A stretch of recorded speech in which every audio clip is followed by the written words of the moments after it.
Connecting. Yes, I can't see it. So, guys, don't you see? Connecting. Rabbi Zucker, we are live. In general, Jews lived in Spain in peace during the first centuries of the Muslim.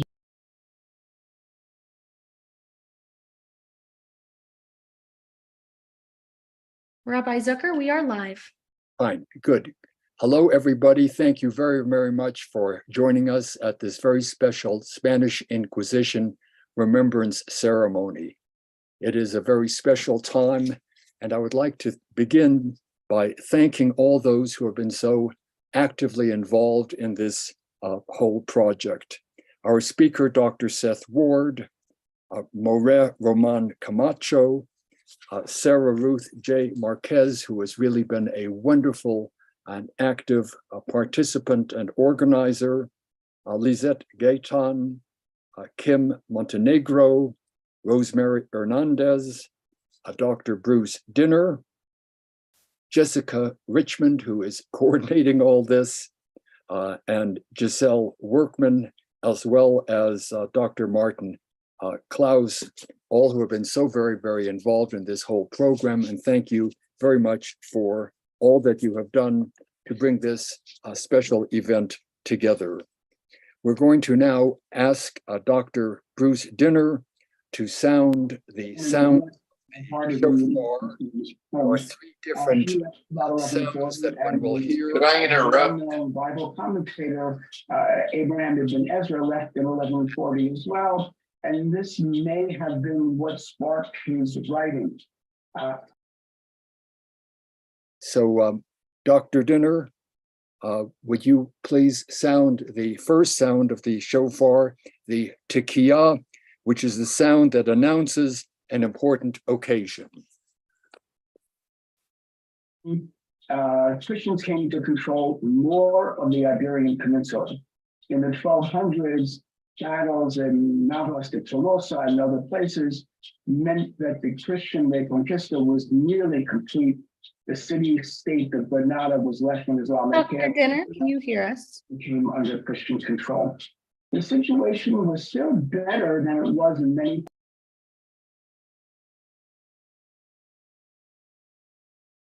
Again, Dr. Dinner, if you would sound the sound of the tekiah.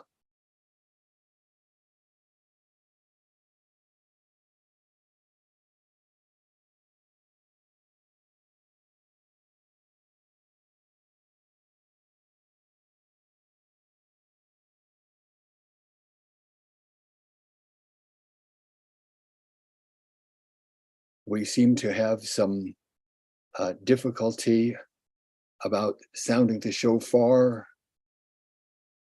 The second sound would be the shivarim, the note broken into three, signaling that something of us has been broken.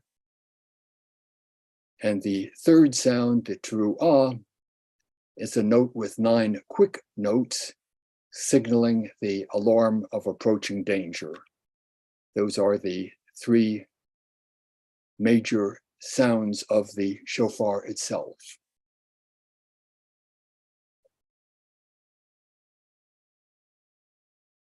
Continuing on, let me read here at the bottom of the page. Deuteronomy chapter 6 expresses the central concept of the faith of Israel. That message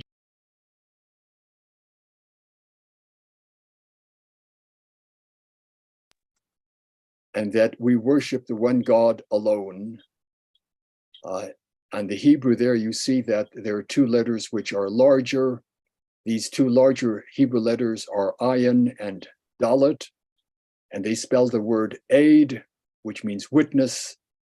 In a terribly fragmented world, we give witness to God's oneness as we say these words from the book of Deuteronomy: Shema Yisrael, Adonai Eloheinu Adonai Echad.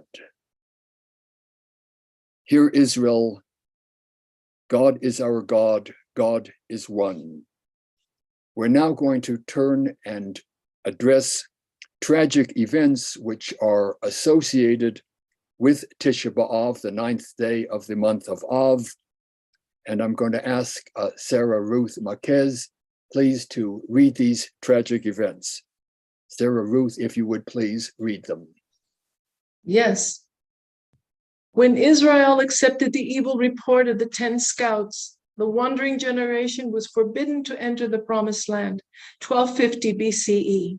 The first temple, built by King Solomon, was destroyed by the Babylonians, 586 BCE.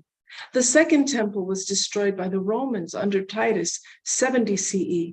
The Bar Kokhba revolt was crushed by the Roman Emperor Hadrian when he destroyed the last Jewish stronghold of Betar, 135 CE. Roman governor Turnus Rufus ordered the Temple Mount plowed under all, and all the Jews were expelled and banned from Jerusalem. He dedicated it to pagan gods and renamed the city Aelia Capitolina, 136 CE. Pope Urban II declared the First Crusade, 1095 CE. 10,000 Jews were killed in the first month, and every Jewish community along its route obliterated. The Jews of England were expelled with accompanying destruction and confiscation of books and property, 1290 CE. The Jews of Spain were expelled, 1492 CE. Many who converted in order to stay and practice Judaism secretly became the subjects to the Inquisition, which tortured thousands and burned them at the stake. World War I broke out on the eve of Tisha B'Av. The end of the war in 1918 saw over 400 pogroms in Hungary, Ukraine, Poland, and Russia, and the German defeat set the stage for World War II. Mass deportation of the Jews of the Warsaw Ghetto and Treblinka concentration camp began on the eve of Tisha B'Av in 1942. The deadly bombing of the Jewish Community Center in Buenos Aires, Argentina, killed 86 and wounded about 300 others in 1994.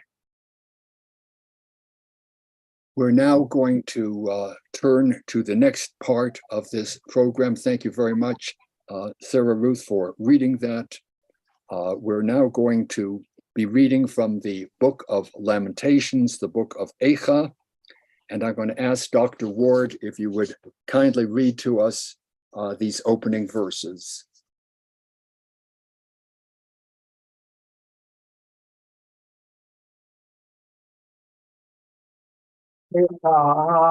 ישבה בגן,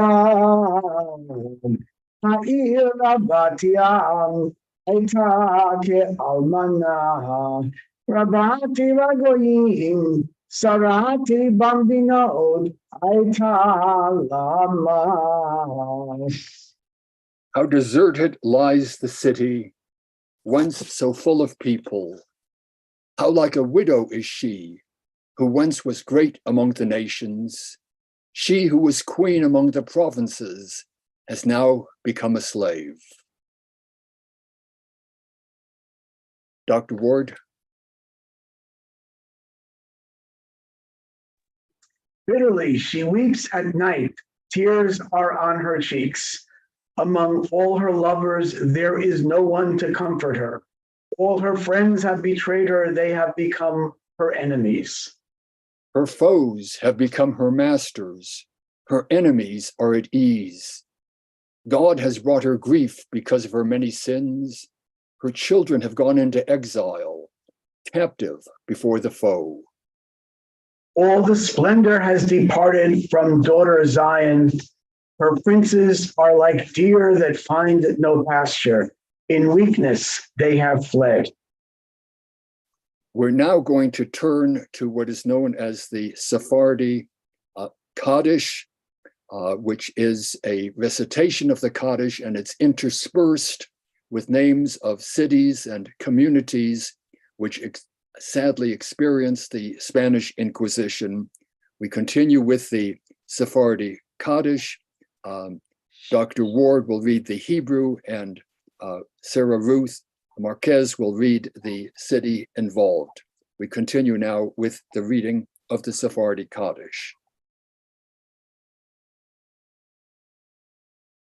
Yitfadal Seville, v'yitkadash Toledo, shemei Rabbah Avila, ve'alma divrach hirutei Córdoba, v'yamlich malchutei Segovia, v'yatzmach purkanei Medina del Campo, v'karev mishichei Zaragoza, v'chayechon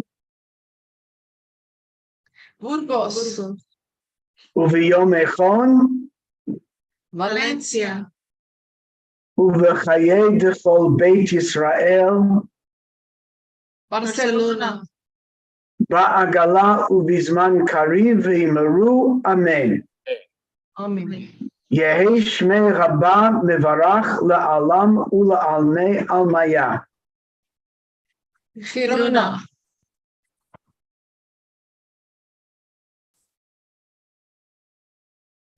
Yitbarach Girona. v'yishabach. V'yitfa'at Salamanca, v'yitromam. Balboa, V'yitnaseh v'yithadar. León, V'yit'aleh v'yithalal. Murcia, Shemei v'kudusha b'richu. Le'elah Mexico. mikol birchata v'shirata.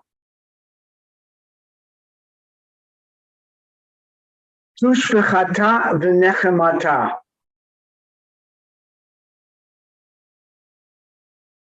Da'amiran ve'alma ve'imeru amen.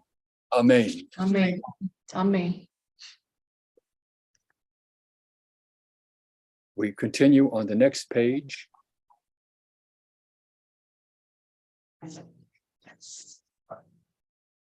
Yehi shalama rabba min shmaya chayim v'sav'a v'shu'a v'nehama v'shezava u'refu'a u'geula u'sulicha v'chapara v'revach v'atzala lanu u'lechol amo Yisrael v'imeru amen. Amen. Oseh shalom bimroma kuvrachama v'ya'aseh shalom aleinu v'al kol Yisrael v'imeru amen. Amen. Amen.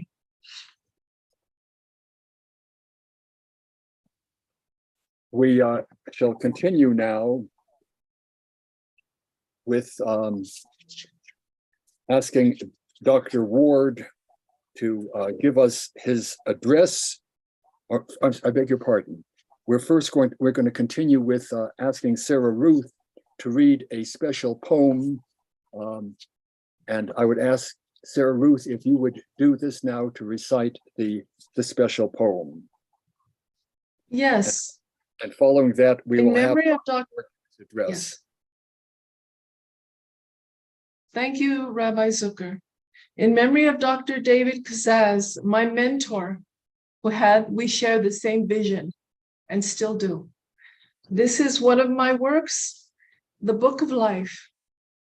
The Book of Life is counted for each and every one, my brother, by the reflections of one's own deeds. It's looked upon with great care and great need. You see, the seed within each life is planted to be born, but it is the person, he himself, who creates it in a form, else he just buries it so softly and deep it mourns. The spirit of life, more than just the whispers of love, it is a harmonious song that's sung from up above. Reflections through the windows, deep within our souls. These are looked upon by God, almighty, great, and bold. The rings that link with time and love. Understanding brings wisdom too. Are these a fainted fairy tale that's never to come true? No, my brother, you've listened with your heart. This book of life is real and true. limited through and through. Few thereof will make it, and others linger to. The pages are but numbered and lessened to include you. Eternity is waiting. Beyond lies the world anew. Creation in adornment, a love that's forever true. Thank you so very, very much. I would now like to introduce our main speaker, Dr. Seth Ward. Dr. Seth Ward recently retired as the senior lecturer in the Department of Philosophy and Religious Studies at the University of Wyoming. He is a man who received academic degrees from Yale University with additional studies at the Hebrew University of Jerusalem, and as well as the Jewish Theological Seminary. Dr. Ward has taught at several different colleges, including the University of Wyoming, the University of Denver. He also taught courses at Colorado College and the University of Colorado in Denver. He is somebody who is expert in Islam and Arab knowledge, and so I, with great pleasure, call upon our speaker, Dr. Seth Ward. Dr. Ward. Hello, everybody.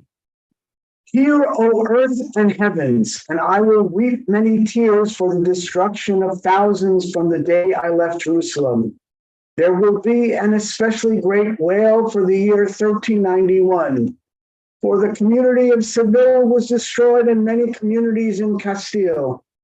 The communities of the people of Andalusia and Provincia were struck by evil. Catalonia was disgraced together with Aragon.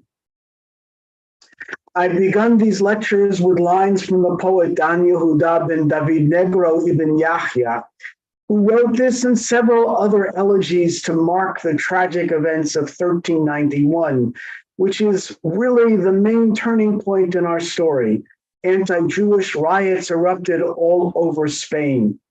The Spanish Inquisition came into effect almost 100 years later, the Edict of Expulsion a few years after that. But we really need to start much earlier. I am pleased to have participated in this annual memorial for several years now. The memorial ceremony was established by a group of individuals largely of Mexican American heritage, many of whom had had little contact with the mainstream of American Jewish life. Many wrestle with ways to place their enthusiasm for a newly discovered Jewish heritage within their own religious and cultural history. This year, the program is especially rich in honoring the memory of my friend, Dr. David Kazaz, who died earlier this year. I had no role in selecting Dr. Kazaz for this honor, but I am honored to add a few words in his memory that are particularly pertinent. About 3 decades ago, as a new member of the faculty at the University of Denver, Dr. Kazaz, a psychologist, enlisted me to work with him to apply his Know Yourself project, Da et Atzmacha, to Americans of Spanish ancestry who had recently become aware of Jewish heritage. In the 1980s and to a certain extent in the 1970s, there was a tremendous growth in knowledge in the American Southwest, the US Southwest, that the ancestry of many people of largely Spanish heritage included Iberian Jews who converted to Catholicism under extreme duress in the late Middle Ages. This realization, Dr. Kazaz argued, created a kind of cognitive dissonance that could be addressed by information, by support, and by providing a program that would create an infrastructure for knowing yourself, as he would put it. David also was fruitful in suggesting new observances to memorialize important goals. I am sure this annual remembrance fits well into his theme. In past years, I spoke at the ceremony from Denver, but today I am speaking from Barcelona, one of the greatest centers of medieval Jewish life and learning in Spain, and for that matter, anywhere in the world. The 12th and the 13th centuries, many Jews believe that many people believe that the Jews in those years comprised between 10 and 15% of the total population. Barcelona, Girona, many other local areas were prominent centers of Jewish intellectual and commercial life. This part of Spain was one of the first centers of the classic Spanish Kabbalah, the home of Rabbi Moshe ben Nachman, Nachmanides or Ramban, of Rabbeinu Yonah of Girona, Rabbeinu Yonah in Hebrew, Rabbeinu Shlomo ibn Adret, usually known as the Rashba, the philosopher Chazdai Kreskas, and many others. Going back many years before 1391, Ramban participated in a famous disputation with Pablo Cristiani in the 1260s. He won. King Jaime is supposed to have said that no one had ever been so eloquent to support beliefs so vile. Nevertheless, Jaime gave Ramban his prize for winning. The Spanish Inquisition, as we knew it later on, was 200 years or more in the future. But Ramban ran afoul of church authorities. Despite his victory, he had to leave Spain and went to the land of Israel. The pogroms of 1391 were particularly vicious in Barcelona. These riots broke out throughout Spain in Tammuz in June of 1391, and they came to Barcelona, according to some reports, on the 7th of Ab, during that period of time in which so many tragic events occurred. Within a few days, many had fled, many had converted, many had been killed. At least outwardly, those who converted were Christians, even though many held fast to Jewish beliefs and practices. I'll come back to two people connected with Barcelona in a little while, Profia Duran and Chazdai Kreskas. 1391 decimated the Jewish community in Barcelona. Many of its prominent Jews had fled or were killed or converted. The advent of the Inquisition and the Edict of Expulsion literally erased all memories of Jewish life here. The synagogue was only identified a few years ago.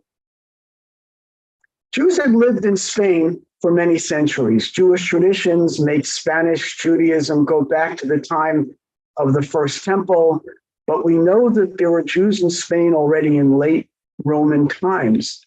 There were persecutions in Visigothic Spain, but in general, after the Islamic conquest in 711 CE, many Jews lived in peace. Some, like Shmuel HaNagid, rose to high rank in the 11th century. We often talk about this as the golden age of the Jews in Muslim Spain. One of my teachers liked to mention that this was the golden age of about 100 golden men, to remind us that their situation was very good, women less so, and many men who were not so prominent, even less than that. Shmuel HaNagid, who may have been responsible for one of the courtyards in what is known today as the Alhambra in Granada, rose to high rank, in part because as a Jew, he could neither side with the Muslims nor with the Christians, and was loyal to his boss, the ruler of Granada. But the people of Granada revolted against his son, Yosef HaNagid, who was deposed in Jewish riots in 1066. 2 centuries before wide-scale conversion to Catholicism, the extremist Almohades in Spain in the 1140s caused crypto-Judaism among Muslims. Jews like Moses Maimonides and many others apparently converted outwardly to Islam, becoming early crypto-Jews, and in many cases succeeding in leaving Spain for places where they could practice more openly. I mentioned the disputation in 1270 in Castile in the mid-1300s, fighting between Peter the Cruel, sometimes called Peter the Just, and Henry of Trastamara, led to massacre of Jews, to mass conversions, and possibly to the earliest use of what is considered to be a derogatory term for those who converted to Christianity, calling them Marranos, often thought to be simply the Spanish word for pigs.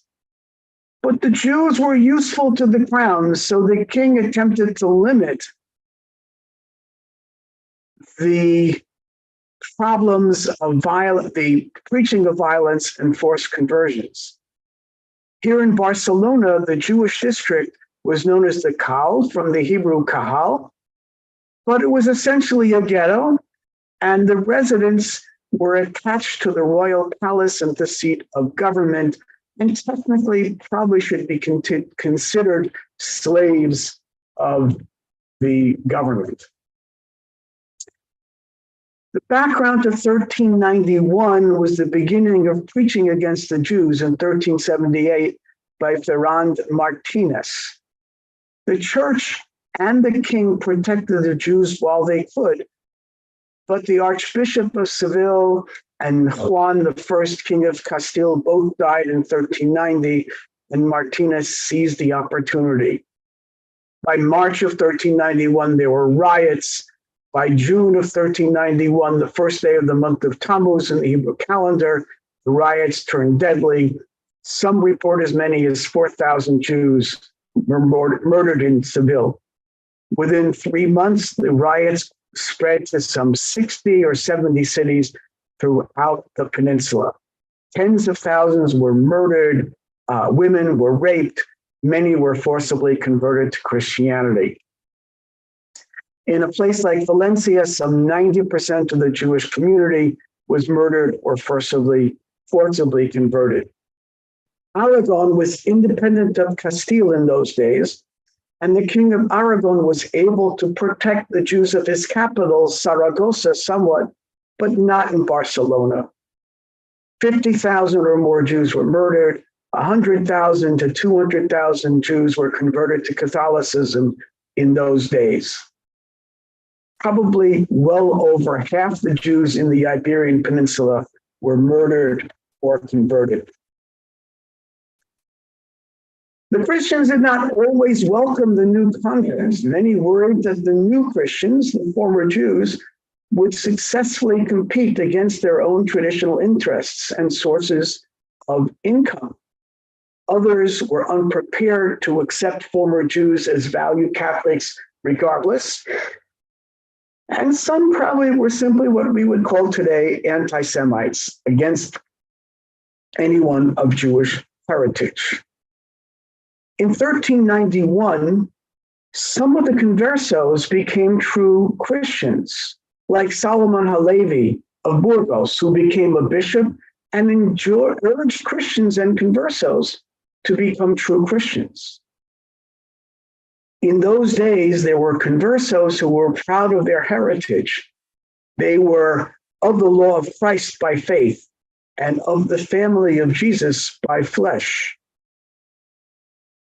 The strictures of limpieza de sangre, purity of blood, a strictly heritage-based restriction against the descendants of Jews, were still in the future. Other Jews who were forcibly converted remained loyal to Judaism. Profiat Duran, for example, is famous for his satiric work, Do Not Be Like Your Fathers, and a poetic work, Shame of the Nations. In these works, Profiat Duran lambasted Christianity. In reading about Jews and former Jews, conversos in Mexico, joking about Christianity, it reminded me a lot of the work in 1391 by Profiat Duran. He urged his readers sarcastically not to follow the reasonable beliefs of their ancestors, but to exchange them for worshiping idols of stone and for adopting strange doctrines. The church at first thought, "Don't be like your fathers," was in fact to be taken at face value, but when they realized the sarcasm, this book was proscribed. The Shame of the Nations is a detailed textual criticism of the New Testament, pointing out textual issues and problems with dogma. Duran was known to the outside world as Honoratus de bona fide, a Christian, and a colleague with whom he wrote, "Do not be like your fathers," appears to have been convinced by Paul of Burgos to become a believing Christian. Even Duran's closest colleague succumbed to the Christian belief or became a truly believing Christian. Duran had lived with the family of Hazai Crescas, one of the most important rationalist philosophers of those days. He was a tutor to the family in Barcelona. Crescas and his family were able to avoid forced baptism, but not death. Crescas' son was murdered in Barcelona in 1391.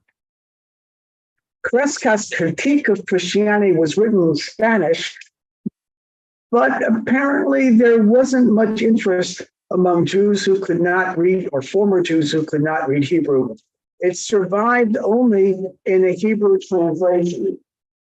The modern editor of the work assumes that only Jews who remained true to Judaism could read the Hebrew translation, and it was used to bolster their faith and to counter the theology, rather than to argue that that conversos should return to Judaism.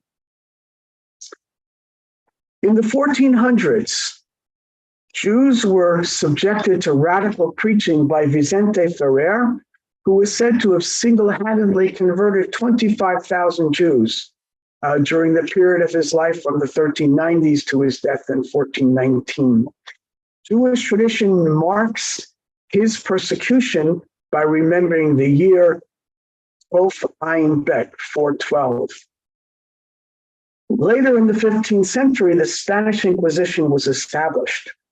There was a papal proclamation of Pope Sixtus IV that was ordered by or requested by the Spanish monarchs in November of 1478. The first inquisitors were appointed in 1480. The first autos de fe under this Inquisition were held already in 1481. The main purpose in those days appears solely to have been to enforce the sincerity of Christian belief and to root out crypto-Judaism, explicit Jewish practice, explicit Jewish beliefs among Christians of Jewish heritage, and for that matter, Christians who were married to Jews and had adopted some of their practices. Explicit Jewish practice, explicit Jewish belief was usually called Judaizing by the Inquisition. During the first period of its activity, typically 90 to 99.9% of the Inquisition proceedings concerned Judaizing. Its symbolic role as an oppressor of persons of Jewish heritage informs much of the modern resurgence of identification with Jewish heritage among persons of Spanish ancestry. The excesses of the Inquisition were very quickly apparent. Within a year or two, Pope Sixtus himself condemned its excesses. Ferdinand and Isabella were very young when they married. Both of them were descendants of Juan I of Castile. They married in 1469. It's not clear why they applied to the Pope some decades later to establish the Inquisition. Some of the theories are that they were deeply religious. Some people say that it was racist or political control or simple economics. Some think that the Inquisition was meant to unify the realm under a religious banner. Some see the excessive influence of specific churchmen. Tomás de Torquemada comes to mind. Some have even argued that the Inquisition was an attempt to control and to moderate the excesses of late medieval society. The inquisitors conducted formal trials, kept voluminous records, had rules and regulations, and by the late 15th century standards, the courts of the Inquisition were better than most other courts of so-called justice in Europe. Unlike some of the royal courts, they limited torture in the time allowed and only to extract confessions in which they had already concluded the guilt of the victim beyond a reasonable doubt. This is not to justify the torture, but to suggest that within the context of the time, at least some people consider that they were less violent than other courts. Many of those whom they imprisoned were absolved and exonerated, especially for first-time offenders. But those who were hauled before the tribunal as repeat offenders were generally adjudged to have been insincere in their repentance and given little mercy. They were transferred to the state, and they were often garroted first if they expressed remorse, and burned regardless. Those who were not available for burning were burned in effigies. Sometimes bodies of those already dead were exhumed and burned. Penitents were paraded around in San Benitos and endured many practices to publicly humiliate and shame them. This was great theater. Autos da fe were great public displays. Victims burning at the stake were for the delight of visiting royalty, who might have been given the honor of lighting the pyre. The whole public came out to jeer at the convicts and to cheer for their burning. It's hard to calculate how many persons of Jewish heritage were killed during the entire history of the Spanish and Portuguese Inquisitions. Some people say around 3,000 or fewer. To put this in context, this is less than the many estimates of Jews murdered in the riots of 1391 alone. But you don't need a lot of people burned at the stake in great public spectacle to give over the message. The inquisitors struck fear in the hearts of many, and they were successful in their primary goal, making it nearly impossible to Judaize. To cause the memory of all such practices to be erased from the descendants of those who converted to Christianity, and to cause the memory of Judaism to be obliterated from all ranks of society. There were well over 100 locations in which there were autos da fe all over the world, popular events that successfully changed the mindset of an entire society.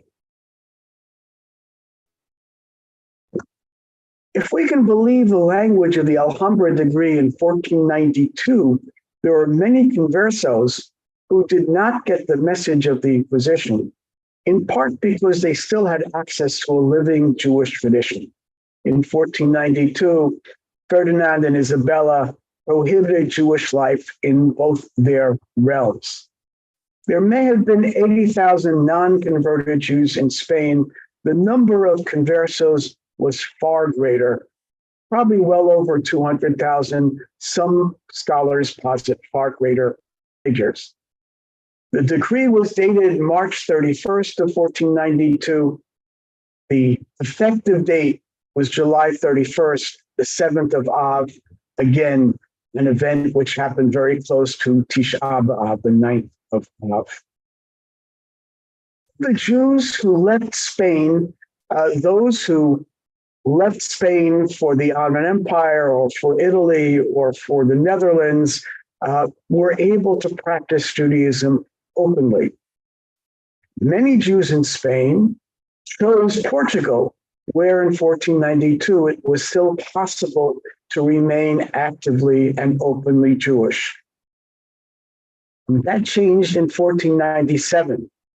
In the history of the New World, research by David Gitlitz shows, to my mind, fairly conclusively, that most of the secret Jews who were successful in retaining Jewish practices for several generations had at least some connection with Portugal or with places outside of the Spanish kingdoms. In other words, they chose to leave Spain in order to protect their Jewish lifestyle, even though in Portugal in 1497, that was no longer possible.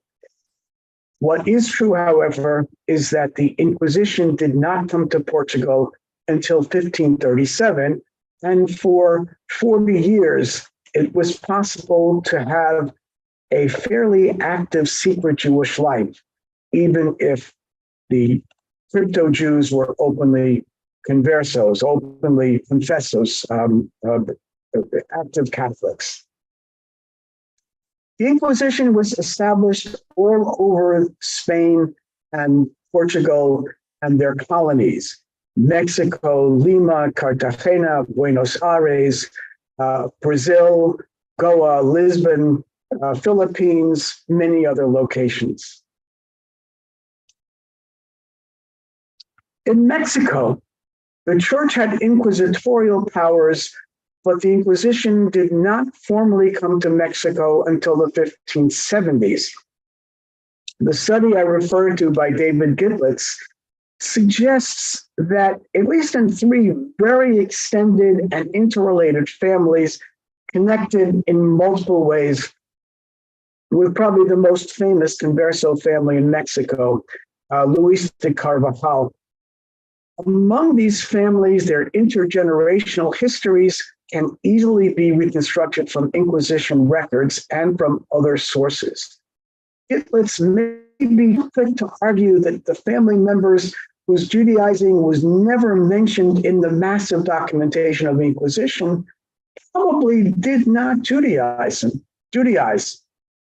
But I think he is very convincing that even among families of known Judaizers who were excited about maintaining Jewish traditions and mocking Christianity, they were unable to or uninterested in transmitting these practices and these beliefs to the next generations.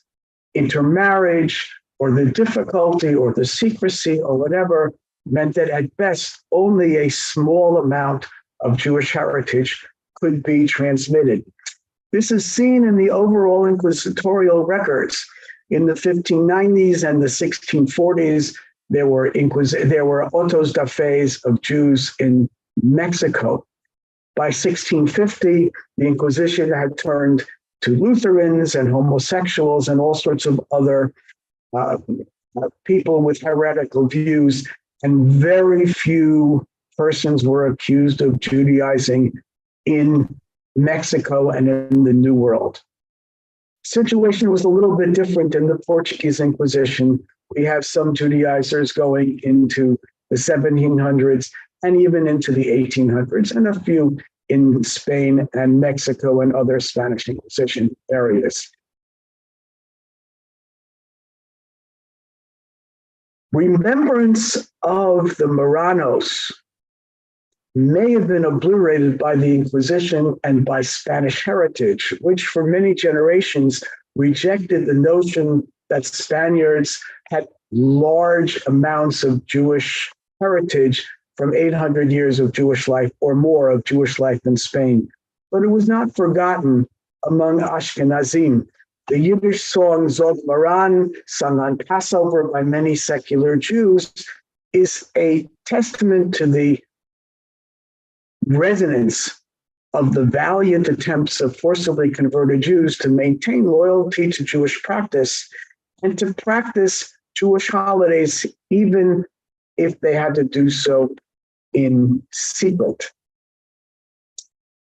This ceremony is meaningful because it attempts to overcome this erasure, to reverse the suppression of the remembrance of the Inquisition and the remembrance of Jewish heritage. Our ancestors became Catholic because of the Inquisition is often heard. Remember that this is somewhat of a simplistic association. The Inquisition questioned and punished those who had been forcibly baptized or the descendants of forced converts. Strictly speaking, it did not arrange for Jews or Muslims to convert to Catholicism. Nevertheless, the effect of the Inquisition, the effect of the fear and secrecy was such that Jewish traditions, Judaizing, Jewish beliefs could not be transmitted to the next generation.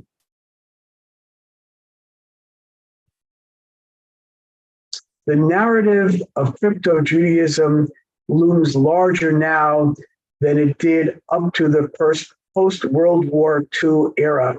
And even in the past 30 years, the general acceptance of the story among persons of Spanish heritage has grown and grown. Among many people in the mainstream Jewish community, the realization that the Sephardic narrative of the Inquisition needs to be part of services on Tisha B'Av, or needs to have a place in what Jews do to remember history. That narrative has grown. Among persons of Spanish ancestry, at least in the United States, regardless of whether they feel they should adopt Jewish practices or beliefs, the popularity of referring to Jewish heritage as part of Spanish heritage has grown and grown and grown. In the generations before World War II, there was a great deal of anti-Semitism among Spanish heritage persons, Hispanics, persons in the United States. That has largely disappeared. And the acceptance of the notion that Jews were part of the Spanish world has been greatly adopted, at least in the United States. I want to mention one or two other things about the misconceptions. I mentioned the misconceptions about the Inquisition affecting non-converts. After 1492, there were no non-conversos in the Spanish realm. There's also a sense that the Inquisition is sometimes built up for its evilness as a kind of anti-Hispanic or Black legend type of approach. Its reputation for torture and death is deserved, but we should remember that the executions were done under the auspices of the monarchy, and that over time, it was something like 10 people killed per year, compared with the riots of 1391, compared to some of the riots that we know, unfortunately, in our own days or in the 20th century. This is a very small number of people who were killed. It was the fear and the social and religious and cultural change that was imposed by the Inquisition that is its true legacy. Let us remember the Inquisition and the history of the expulsion and the oppression of Jews and others. Let us try to argue for mutual respect and respect for those who have chosen to be like their ancestors, to paraphrase Profiat Duran. Already in the 1960s, the most famous Jewish historian of that day, Salo Baron, argued that in the ultimate sense, it is the subjective decision of the individual concerned and the equally subjective opinion of his neighbors, which is almost as important as the objective facts of descent and religious commitment. Today, we remember the Inquisition, the impact it continues to have in our days, the subjective decisions of individuals as to how to moralize it, and the subjective opinion of their neighbors as to what to make of all of this. Let us recommit to treat persons of all faiths and heritages with respect, honor, and fairness. I'd like to thank all of you for joining us for the ceremony. Thank you, Dr. Ward. I appreciate your words and your wisdom and your vast knowledge, and to present this whole story of the Spanish Inquisition and placing it within a wider context. We're going to continue now with the recital of the Kaddish Titkabeil. I'm going to be asking Roman Camacho to read what is known as the Kaddish Titkabeil.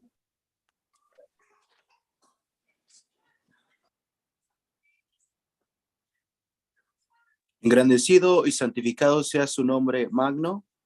Amén. En el mundo que creó según su voluntad, reine su reino, florezca su salvación y se acerque su Mesías. Amén. En sus vidas y en sus días y en la vida de toda la casa de Israel, pronto y en un tiempo cercano, digan amén. Sea su nombre magno, bendito por siempre y para siempre jamás, bendito. Y alabado y honrado y exaltado y adorado y glorificado y elevado y loado sea el nombre del santo bendito sea. Amén.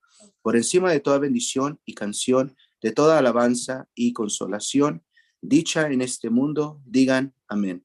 Sean recibidas las oraciones y las peticiones de toda la casa de Israel, frente a su Padre en los cielos, digan amén. Sea una paz magna de los cielos, vida y saciedad, salvación y misericordia, solaz y curación, redención y perdón, indulto, abundancia y éxito para nosotros y para todo su pueblo Israel, digan amén. El que hace la paz en las alturas, hará en su misericordia la paz sobre nosotros y sobre todo Israel, digan amén. Thank you very, very much. And now I'd like to call on Sarah Ruth J. Marquez to recite the very beautiful song called Zog Moran. Dr. Ward made reference to this. And Sarah Ruth Marquez, if you would please now sing for us the Zog Moran. Zog Maran, de Bruder meiner, wo is great, de Stede deine. In tiefer Heiligkeit, dort hab ich gegrät mein Seder. Sag Maran, mir wo bei weinen, wirst du weiße Mutzus nehmen. In der Heil auf Gottes Verroten, hat mein Weib dem tästig Not. In der Heil auf Gottes Verroten, hat mein Weib dem tästig Not. Sag Maran, wie wir sie kriegen, Gore zu kriegen. In der Himmel, den tiefisch Falten, hab ich sie schon lang behalten.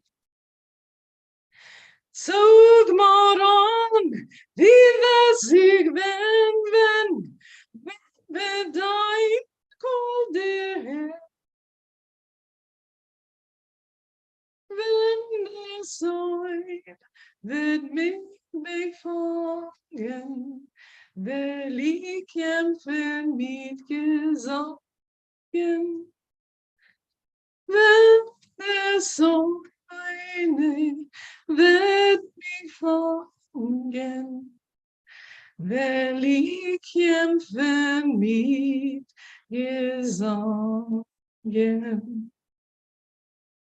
Thank you so very, very much. And we will begin the closure of this ceremony by reciting what is known as the priestly blessing, which comes from the book of Numbers, chapter 6. The words are, Yivarechacha Adonai vayishmarecha, Ya'er Adonai panav elecha, v'hiuneka, Isa Adonai panav elecha v'yasem lecha shalom, May God bless you and keep you. May God's presence shine on you. May God's face turn toward you and give you peace. And we shall conclude now with the sounding of the shofar, the final sound being the Tikya Gedolah. And I would ask Dr. Dinner, would you kindly sound us the Tikya Gedolah?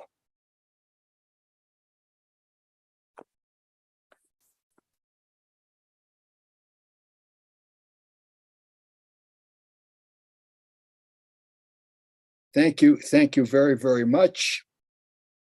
Again, our great appreciation for all who were involved in this program, in its setting up, in its organization. Special thanks to Dr. Seth Ward for his wonderful address, Maria Roman Camacho, Sarah Ruth Marquez for her involvement, her organization, her deep activities to make this come about. Lisette Gayton, Kim Montenegro, Rosemary Hernandez, Dr. Bruce Dinner, Jessica Richmond for organizing and pulling all this together, Giselle Workman, and Dr. Martin Klaus, who did so much to design the program and served as the program editor. May you only know goodness in the days ahead. May we be inspired by what Dr. Ward shared with us. And thank you again, everybody, for participating. Thank you for those who are listening or watching this Zoom. May you know blessings and goodness, and may we bring happiness and respect and understanding to make this world a better place. Shalom and good thoughts. This completes the program.